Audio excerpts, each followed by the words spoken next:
ನಮಗೆಲ್ಲ ಅಲ್ಲೇನು ನಡೀತು ಅಂತ ಗೊತ್ತಾಯ್ತು. ನಿಮಗೆ ಅವಮಾನ ಆದರೆ ನನ್ನ ಕೈಯಿಂದ ಸಹಿಸ್ಕೊಳಕ್ಕಾಗಲ್ಲ. ನಾನೇ ಅಲ್ಲಿ ಬರಬೇಕು, ಮಾತಾಡಬೇಕು ಅನಿಸ್ತಿತ್ತು. ಇಲ್ಲ ಅಭಿ, ಆವೇಶಪಟ್ಟು ಈಗಾಗಲೇ ಮಾಡಿರೋ ತಪ್ಪನ್ನು ಮತ್ತೆ ಮಾಡಬಾರ್ದು. ನಿಧಿಗೋಸ್ಕರ ನಾವು ಇದನ್ನೆಲ್ಲ ಸಹಿಸ್ಕೋಬೇಕಾಗತ್ತೆ. ಯಾಕೆ ಸಹಿಸ್ಕೋಬೇಕು? ನಮ್ಮ ನಿಧಿಗೆ ಆ ಹುಡುಗನ ಬಿಟ್ರೆ ಬೇರೆ ಹುಡುಗನೇ ಸಿಗಲ್ವಾ? ನಾನು ಒಳ್ಳೆ ಹುಡುಗನ ಹುಡುಕಿದ್ದೀನಿ ಅಂದ್ರು ನೀವ್ ಯಾಕೆ ಅವನ ಮನೆಗೆ ಹೋದ್ರಿ? ಅವ್ರಿಗೆ ನಮ್ಮ ಸಂಬಂಧ ಬೇಕಾಗಿಲ್ಲ. ನಾವಾಗೆ ಮೈ ಮೇಲೆ ಬಿದ್ದು ಹೋದ್ರೆ ಅವ್ರು ನಮ್ಗೆ ಅವಮಾನ ಮಾಡದೆ ಇನ್ನೇನು ಆರ್ತಿ ಮಾಡ್ತಾರ? ಶಾರ್ವರಿ ಮಾತಲ್ಲಿ ಹಿಡ್ತಾ ಇರಲಿ. ಚಿಕ್ಕಮ್ಮ ಮಾತಾಡ್ತಿರೋದ್ರಲ್ಲಿ ತಪ್ಪೇನಿಲ್ಲ ಅನ್ಸುತ್ತೆ. ಹಾಗಂತ ನಿಧಿಗೆ ಇಷ್ಟ ಇಲ್ದಿರೋ ಹುಡುಗನ ಜೊತೆ ಮದುವೆ ಮಾಡೋಕ್ಕಾಗತ್ತಾ ಅಭಿ? ಇಷ್ಟ ಕಷ್ಟ ಎಲ್ಲ ಈಗಿರುತ್ತೆ, ನಾಳೆ ಹೋಗುತ್ತೆ.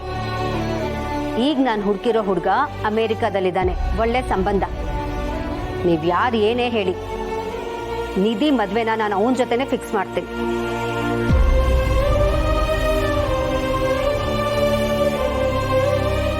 ಫಿಕ್ಸ್ ಮಾಡ್ತೀವಿ ಅಂದ್ರೆ ಏನರ್ಥ? ಮನೇಲಿ ನಾವೆಲ್ಲ ಇದ್ದೀವಿ. ನಿನಗಿಷ್ಟ ಬಂದ ಹಾಗೆ ಎಲ್ಲ ನಿರ್ಧಾರ ತಗೊಳಕ್ಕಾಗಲ್ಲ. ದಯವಿಟ್ಟು ಎಲ್ಲರೂ ಸ್ವಲ್ಪ ಸುಮ್ಮನಿರ್ತೀರಾ ಪ್ಲೀಸ್? ನನ್ಗೆ ಯಾವ ಮದ್ವೆನೂ ಬೇಡ. ದೊಡ್ಡಪ್ಪ ದೊಡ್ಡಮ್ಮ, ನಿಮಗೆ ಅವಮಾನ ಮಾಡಿರೋ ಮನೆಗೆ ನಾನು ಸೊಸೆಯಾಗಿ ಯಾವತ್ತೂ ಹೋಗಲ್ಲ. ಹಾಗೆ ಮಾಮ್ ನೋಡ್ರೋ ಹುಡುಗನ ಜೊತೆನೂ ಮದುವೆ ಮಾಡ್ಕೊಳ್ಳಲ್ಲ.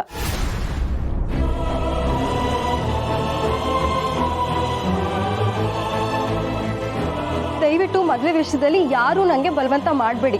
ನನ್ನ ಪಾಡಿಗೆ ನನಗೆ ಇರಕ್ಕೆ ಬಿಟ್ಬಿಡಿ ಪ್ಲೀಸ್.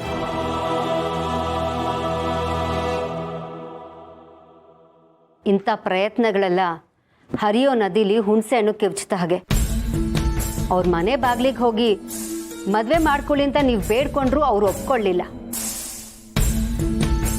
ಕಾಡಿ ಬೇಡಿ ಅವ್ರ ಸಂಬಂಧ ಬೆಳೆಸೋ ಅವಶ್ಯಕತೆ ನನಗೂ ಇಲ್ಲ. ಇಷ್ಟೆಲ್ಲ ಆದ್ರೂ ನೀವ್ ಯಾಕೆ ಹಠಕ್ಕೆ ಬಿದ್ದಿದ್ದೀರಾ ಅಂತ ನನಗೆ ಗೊತ್ತಾಗ್ತಾ ಇಲ್ಲ. ಚಿಕ್ಕಮ್ಮ, ನಿಧಿಗೆ ಸಂಜೆ ಅಂದ್ರೆ ಅವಳಾಗೆ ಏನು ಅವನನ್ನ ಪ್ರೀತಿಸ್ಲಿಲ್ಲ.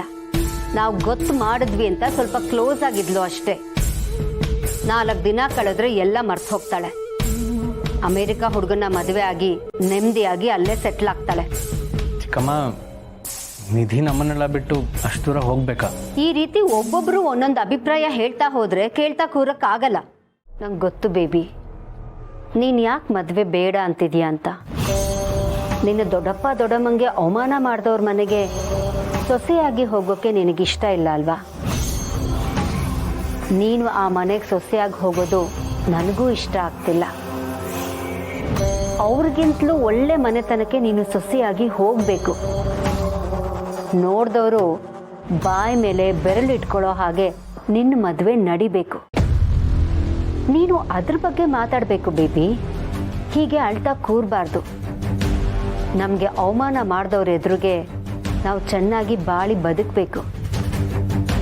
ಈಗ ನಾನು ನೋಡಿರೋ ಮನೆಯವರು ಸಂಜೆ ಮನೆಯವ್ರಿಗಿಂತ ತುಂಬಾ ಏನೇನೋ ಅವಳು ತಲೆಯಲ್ಲಿ ತುಂಬಬೇಡ. ನೀನು ಯೋಚನೆ ಮಾಡೋದಕ್ಕೆ ಅವಳಿಗೂ ಸ್ವಲ್ಪ ಸ್ಪೇಸ್ ಕೊಡು.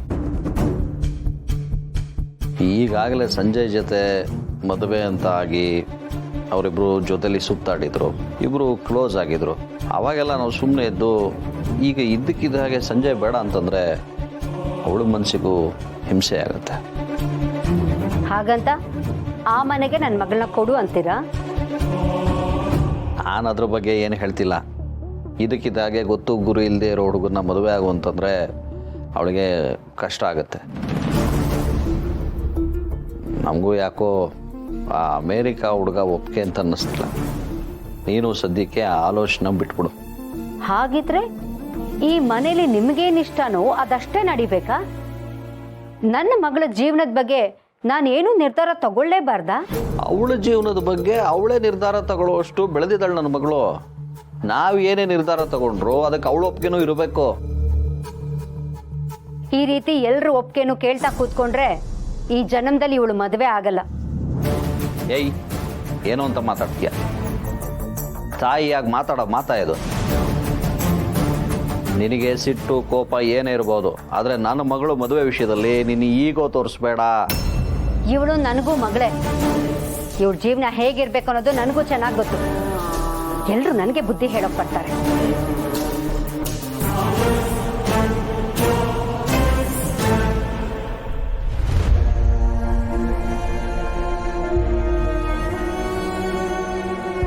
ಯೋಚನೆ ಮಾಡಬೇಡ ಮಗಳೇ. ಜೀವನದಲ್ಲಿ ಪ್ರತಿ ಸಲ ಸಮಸ್ಯೆಗಳು ಬಂದಾಗಲೂ ಇದೇ ದೊಡ್ಡದೇನೋ ಅಂತ ಅನಿಸುತ್ತೆ. ಆದರೆ ಎಲ್ಲ ಸಮಸ್ಯೆಗಳಿಗೂ ಪರಿಹಾರ ಅನ್ನೋದಿದ್ದೇ ಇರುತ್ತೆ. ನಾವು ಸರಿಯಾದ ನಿರ್ಧಾರ ತಗೋಬೇಕು ಅಷ್ಟೆ. ಈ ಮನೆಯಲ್ಲಿ ನಿನ್ನ ಸಂತೋಷಕ್ಕೋಸ್ಕರ, ನಿನ್ನ ಸುಖಕ್ಕೋಸ್ಕರ ಯೋಚನೆ ಮಾಡೋ ಹಲವು ಮನಸ್ಸುಗಳಿದ್ದಾವೆ. ನಾವೆಲ್ಲರೂ ಇರೋವಾಗ ನನ್ನ ಮಗಳು ಹೀಗೆ ಕಣ್ಣೀರು ಹಾಕ್ಕೊಂಡು ಕೂತಿರಬಾರ್ದು.